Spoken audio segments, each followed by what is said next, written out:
I think I feel about like Clifford does. I'm not used to doing public speaking, so you'll have to forgive my mistakes. I'm not like Earl, and I haven't written for the Canadice Chronicle, so. But there are some things that I remember about, particularly about the Canadice Middle Road where I lived. I remember first my father and mother built a new house.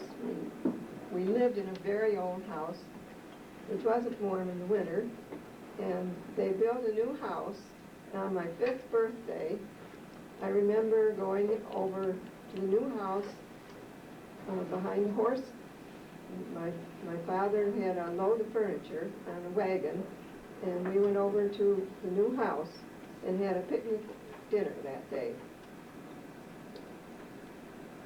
I went to District 3 school, as you've already heard. There's now a pile of rubble. And I've looked as I went by, I can't see anything, and I'm not going down there to look at it. But it was on the corner of the Holmes Road, and Clifford went there to school too. I think when I went, I think the most pupils in that school were probably 12. When I was in the 5th grade, there were 10 of us. And we had, of course, one teacher, and we had a big black stove in the middle of the floor, and there were cracks in the floor. When it was cold in the winter, we did have movable desks. At one time, they had the long benches, and they had some of those in the back of the classroom. I remember when I was in 1st grade, I had Phoebe Gibbs as a teacher, and another girl and I were 5 at that time. And we had to take a nap on the long benches every afternoon, or we were supposed to. Of course, we probably seldom went to sleep. Winter games were fox and geese a lot of the time, and riding downhill on sleds, where it was the Eldridge farm. I can't remember who lives there now, because I've been away from Canadice for many years. But we enjoyed riding downhill on their orchard. Or sometimes, earlier, I think we rode right on the main road. There were very few cars going by. So it wasn't too dangerous. But finally, I guess our parents got to the point where they wouldn't let us ride on the road anymore. I went to Canadice school for 8 years, and then I was very fortunate because the next year when I would be going to high school, they voted to bus the children. And I guess Clifford and my brother Marion and I were the only ones that year, I think, to ride on the bus. And I believe that Clifford's sister, Ruth Becker, she was the bus driver, and I believe she was the first woman bus driver in this area that I know of. I don't think there were any other bus drivers who came to Hemlock that were women. So I think she was a first. We, at that time, that district sent us to Hemlock to school. It was a practically new school, very nice. We thought it was wonderful. After, to finish telling you a little about myself, after high school, I attended Geneseo Normal. And then I came home and taught 3 years in Richmond School District, 2 different Richmond school districts. That was during the beginning of the war. And then after that, I went to Rochester, where my brother lived, and stayed with him for 2 years to the end of the war and worked there in Rochester Products as an Army Air Force inspector. So that was, I didn't live in Canadice too many years. I lived at home while I was teaching those 3 years. Could you speak a little louder, please? We're having trouble back here. Okay, I'll try.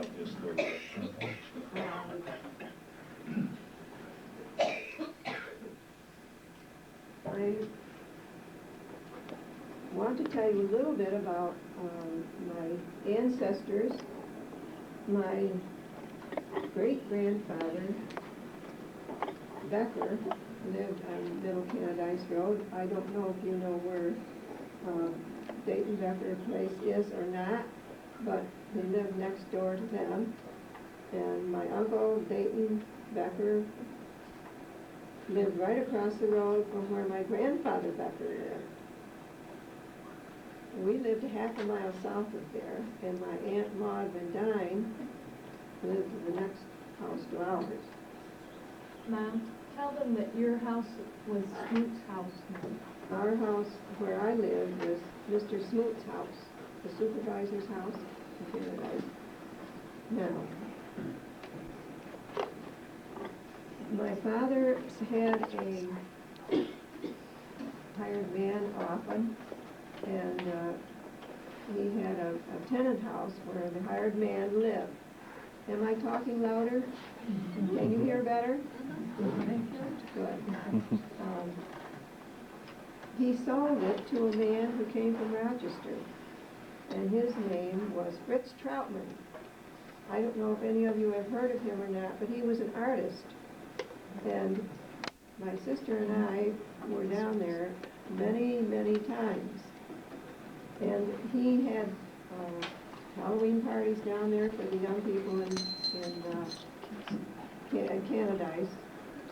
There weren't too many at that time. It was one of the lowest groups, lowest population in Canadice, about the time when I was growing up.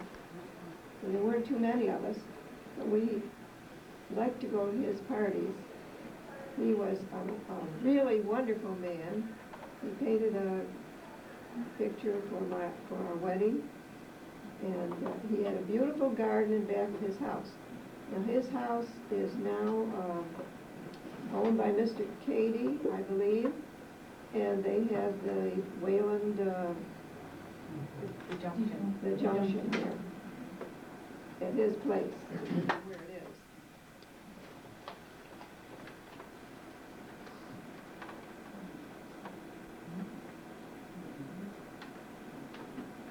Also, when I was growing up, and you have to bear with me because I have to go back sometimes if I haven't said things that I didn't want to miss.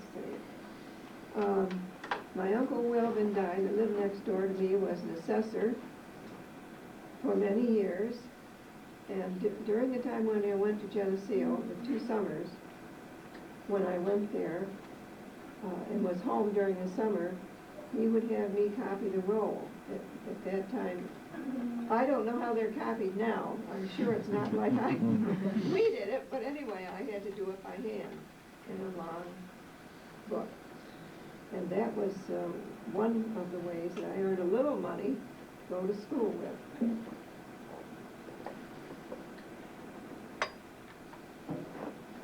One summer, I had a very interesting experience. And I believe it was either just before I was a senior or the year after. I can't remember, and I didn't write it down, unfortunately. My Aunt Esther Becker, that's Clifford's mother, told his sister Ruth and I that we could have a bakery there in her kitchen and back porch on weekends. So on Thursday, we would start baking Thursday afternoon and Friday mornings. And Friday afternoon and Saturday morning, we went around Canadice Lake and up on Canadice Hill and took baked goods. Often they would give us what they wanted us to bring to them the next week. We would take orders one week and take them the next. And we had a real interesting summer and met a lot of very nice people. And we really enjoyed it. And Aunt Esther was a pretty nice person to let us do that, too. I'm sure it wasn't convenient for her.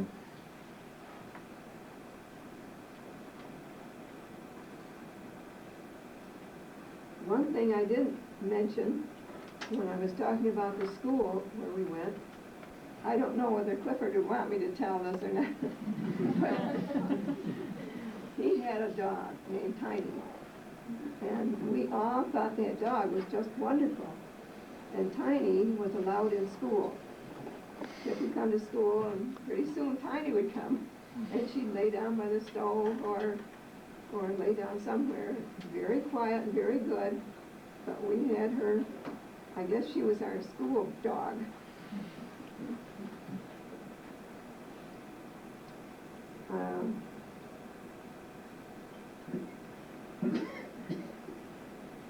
We went to the Canadice Methodist Church all the time that I was here.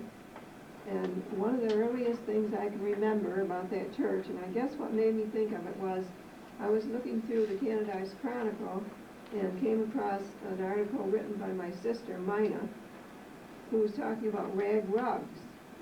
And she told that we had 2 in our house.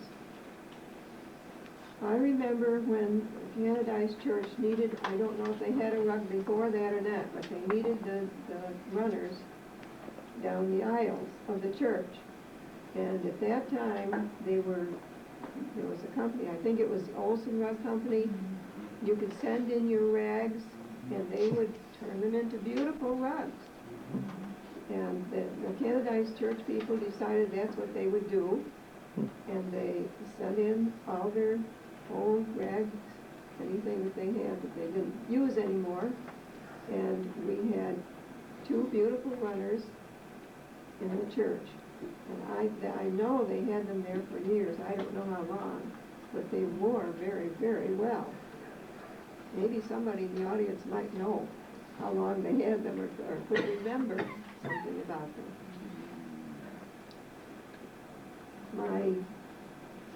My great-grandfather, Struble, lived right across the road from the church. And he was one of the people who had, I can't think what it was. He did horseshoeing at his place. I can remember my mother telling about going up there and watching him shoe horses. And I believe that it was my great aunt who lived with my grandfather and grandmother, who had the first post office there, who took care of that post office. I think it was under his name, but she did the work. Probably they would have put it under her name then. I also remember going up to the West Canadice corners and going into a house on the corner there where Annalie and Ted Henry lived, and she was a telephone operator for the Canadice Telephone Company. And I remember going there and watching her as she was taking calls and doing the work that she had to do.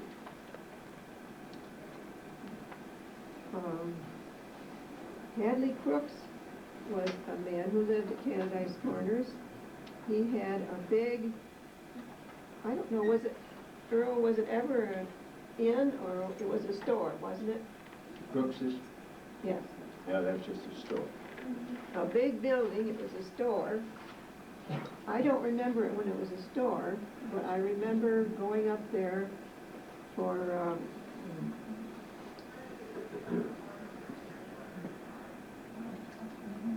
I don't remember this word, for caucus. We used to have caucus there. And the people who were running for election would go there and take boxes of cigars and boxes of candy bars. And of course, we children all liked to go to it. When we got there, they would pass out the candy to the children.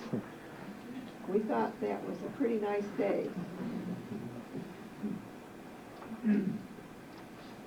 They also held the election there, where you voted at that place. I remember that there, across from the Hoagland House, was that where Aunt Sal's place was?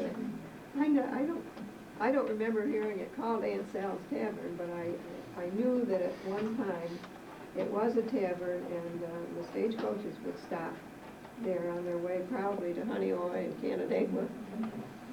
And it was a big building. I always thought it would be so nice to do something for the community with that building. But there weren't enough of us then, and the building probably needed too much repair, and people were too busy.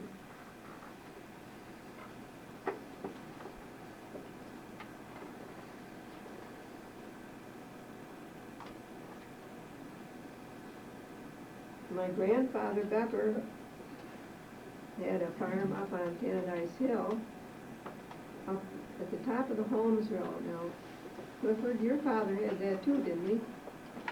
Yes. Do you know how long he had it? Did he? It was leased, Barbara, 99-year lease. He didn't own it. Oh, he didn't lease. And I believe that Ross's, Mr. and Mrs. Ross lived up there right near that. I know my father used to rent land up there on the hill in Farmville. And he was an Alfred professor, I know. And I think the house is still there. It was for a long time, I think it is.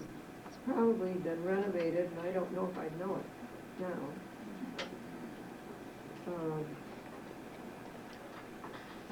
There were lots of people's names that I see in the Canadice Chronicle that I remember.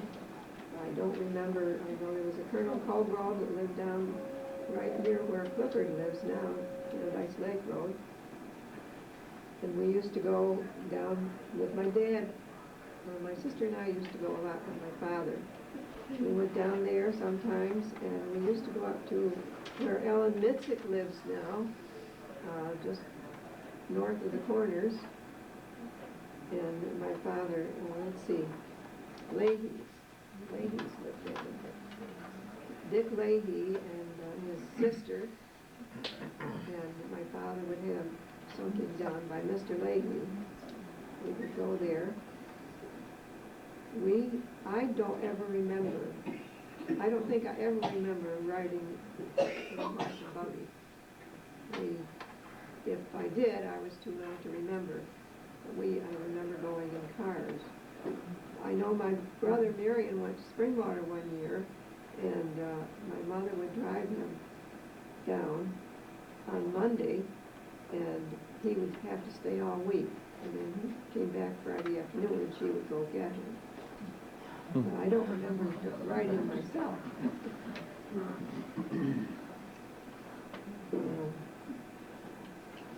I don't know if there's anything else that I can remember. I have some materials up here on the table. And I found this. I'm kind of a keeper. I found this pillowcase, and on the pillowcase are a lot of names. Evidently, everybody that my mother saw wrote their name on here, and then she embroidered over it. And there are many, many Canadice names that if you take the Chronicle, you would recognize a lot of the names. Haywards and Colgroves, Sewards and Hoppos and Henrys and Mastins. Well, there's so many I'm not going to try to tell them all, but if you'd like to look at it afterwards, I would be glad to show it to you. This is a picture, we were discussing it before the meeting started. It says a home of D.W. Beam of Canadice, which would be,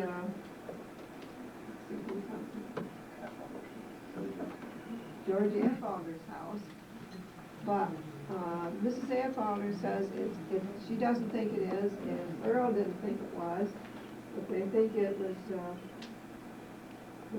I'm not sure, but it's similar to a house used to be up on Canadice Hill.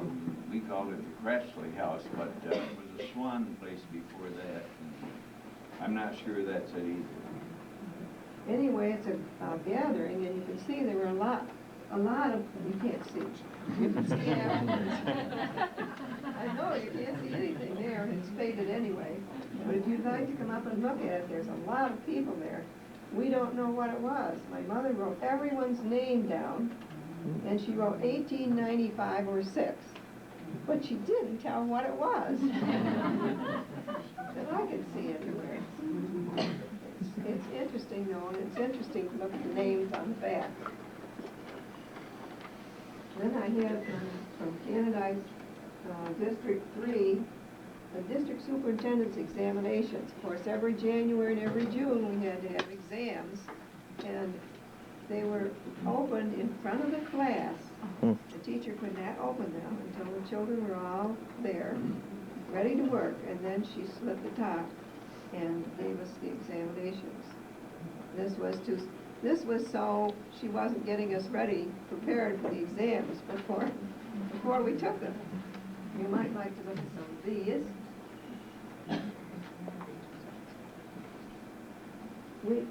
I forgot to tell you that when in our school, we had a library. And I think probably some of the books were originally there when the first pupil went to the school. It was an old library, and there weren't very many new books in it. I have two I brought. This is Soreb and Rustum, and it doesn't look very interesting. This is a spelling book from the school, or my mother's, one or the other. And when I went to school there, they had a library that the state loaned books out, and they brought them around to the schoolhouse. And I can't remember how many we had. Maybe they gave us 50, I'm not sure. They're not too many because we didn't have all that space to put books. But I remember how I couldn't wait until they brought the new books, because I was a reader, and it was just wonderful to see some books that I could read. Of course, they were all different levels too, so there weren't too many of each one I could read. I guess that's oh, one other thing I have to. This is and I don't know if you'd be interested in this or not, but it's a War Price and Rationing Board paper for sugar. And you had to fill out the application for sugar. This was during World War II. And the application for sugar is here. If you'd like to look at that.